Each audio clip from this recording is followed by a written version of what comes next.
ये कहानी है राजस्थान के एक गांव में रहने वाली सिया की, जिसे पढ़ाई लिखाई का बहुत शौक होता है। पर उसकी माँ उसके भाई वरुण को ही ज़्यादा प्रोत्साहित करती है। उसे बिल्कुल भी प्रोत्साहित नहीं किया जाता। उसकी माँ बोलती है, छोरी तू के करेगी पढ़ के। तू तो बस घर के काम काज में हाथ बटा मारा। उसके भाई वरुण को उसकी माँ बहुत प्यार करती थी। जैसे ही वो स्कूल से आता था, उसे खाने के लिए बढ़िया बढ़िया पकवान दिया जाता था और सिया को ये कहकर टाल दिया जाता था, तू छोरी है, तन्ने के ज़रूरत बढ़िया बढ़िया खाना खाने की। तू तो घर में पड़ी रहवे छे। मारो छोरो बाहर जावे छे, पढ़ाई लिखाई करे छे, इसने ज़्यादा ज़रूरत छे। सिया बेचारी कुछ भी नहीं बोलती थी और चुपचाप जो मिलता था खा लेती थी।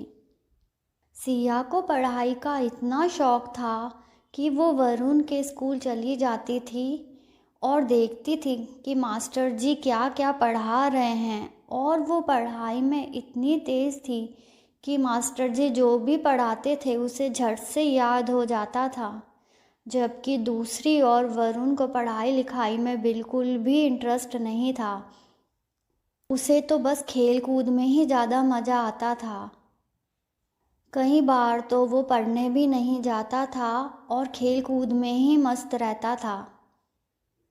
एग्ज़ाम का वक्त आ गया था और वरुण सिर्फ खेल कूद में ही मस्त रहता था।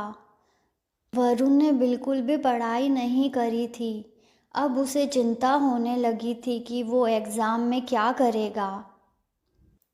उसने देखा कि सिया पढ़ रही है और जाकर सिया को बोलने लगा, सिया, तू ये किताबें कहाँ से लाई? अभी जाकर माँ को बताता हूँ कि तू पढ़ाई कर रही है। नहीं नहीं वरुण, माँ को मत बताना वरना वो मेरी किताबें ले लेंगी।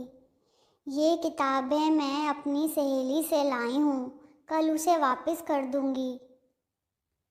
वरुण सिया को कहता है, अच्छा सिया, मैं नहीं बताऊँगा, लेकिन एक शर्त पर। क्या? तुझे भी मेरी मदद करनी पड़ेगी। कल मेरा एग्ज़ाम है और मेरे बदले तू चली जा मेरा एग्ज़ाम देने। सिया वरुण की शर्त मान लेती है और उसकी जगह एग्ज़ाम देने चली जाती है।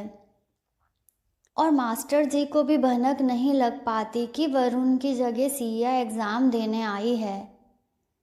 जैसे ही रिज़ल्ट आता है, मास्टर जी वरुण का रिज़ल्ट देखकर दंग रह जाते हैं कि वरुण इतने अच्छे नंबर कैसे लेके आ गया। वो तो पढ़ने लिखने में बहुत कमज़ोर है। वो वरुण को बुलाते हैं और कहते हैं, वरुण, तूने तो कमाल ही कर दिया। तू इतने अच्छे नंबर कैसे लेके आ गया? तुझे तो बिल्कुल भी पढ़ाई में इंटरेस्ट नहीं था। वरुण कहता है, मास्टर जी, मैंने बहुत मन लगा के पढ़ाई की है इस बार, इसीलिए ही इतने अच्छे नंबर आए हैं मेरे। अच्छा वरुण, तो चल मुझे इस सवाल का आंसर सॉल्व करके दे। जैसे ही मास्टर जी उसे सवाल का आंसर बताने को कहते हैं, वरुण के हाथ पैर ठंडे हो जाते हैं क्योंकि उसे तो कुछ याद ही नहीं होता। और वरुण डर के मारे सारी बात मास्टर जी को बता देता है कि उसकी जगह उसकी बहन एग्ज़ाम देने आई है। मास्टर जी वरुण को कहते हैं, तू अपने मम्मी पापा को लेके आना कल स्कूल में, मैं उनसे बात करना चाहता हूँ। वरुण बहुत डर जाता है और सोचता है अब तो उसे कोई भी नहीं बचा सकता मम्मी पापा की डांट से। वो जाकर माँ को बताता है, माँ, कल मास्टर जी ने आपको और पापा को स्कूल में बुलाया है। अगले दिन जैसे ही उसके मम्मी पापा जाते हैं, मास्टर जी कहते हैं, देखिए, वरुण को पढ़ाई लिखाई में बिल्कुल भी इंटरेस्ट नहीं है। उसे तो बस खेल कूद में ही ज़्यादा मज़ा आता है। कई बार तो वो स्कूल भी पढ़ने नहीं आता और अपने दोस्तों के साथ ही खेलता रहता है। पर आपकी बेटी सिया, वो पढ़ाई में बहुत ही होशियार है। उसे आप स्कूल क्यों नहीं आने देते? उसकी माँ बोलती है, छोरी के करेगी पढ़ के, उसे तो बस घर के काम काज ही करने हैं। मास्टर जी कहते हैं, यही तो आप लोगों को नहीं पता। छोरी कह के उसे घर पर बिठा रखा है, जबकि वो वरुण से कितनी ज़्यादा होशियार है पढ़ने में। आपको पता नहीं है कि लड़कियां लड़कों से कितना आगे निकल गई हैं और अपने घर वालों का नाम रोशन कर रही हैं। ये यही तो लोगों की गलत फहमी है कि छोरी है तो घर पे बिठा दो। आपको सिया को पढ़ने के लिए भेजना चाहिए। वो पढ़ लिख के कुछ बन जाएगी तो आपका ही नाम रोशन करेगी। और आप जाकर देख लीजिए, लड़कियां ही अच्छी पोस्ट पे हैं। और हमारे घर की लड़कियों को हम ही प्रोत्साहित नहीं करेंगे तो कौन प्रोत्साहित करेगा? आज कई लड़कियां हमारे देश का नाम रोशन कर रही हैं। क्या आपको इस बात का नहीं पता? मास्टर जी की बातें सुनकर सिया के माता पिता को अपनी गलती का एहसास हो जाता है और वो भी सिया को स्कूल पढ़ने के लिए भेजते हैं।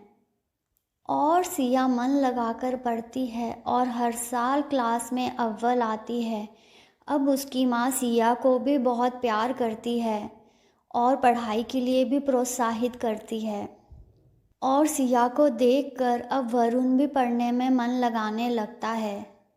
इस कहानी से हमें ये सबक मिलता है कि ज़रूरी नहीं कि लड़के ही पढ़ लिख कर देश का नाम रोशन कर सकते हैं, एक लड़की भी पढ़ लिख कर देश का नाम रोशन कर सकती है। बसंत पंचमी की आप सबको बहुत सारी शुभकामनाएं और माँ सरस्वती की कृपा हम सब पर बनी रहे और सिया की तरह ही वो हमें विद्या प्रदान करें। इसी तरह की रोचक और मनोरंजक कहानियाँ देखने के लिए हमारे चैनल को सब्सक्राइब कीजिए और बेल आइकन का बटन भी दबा दीजिए ताकि आने वाली हर कहानी आप तक पहुंच सके।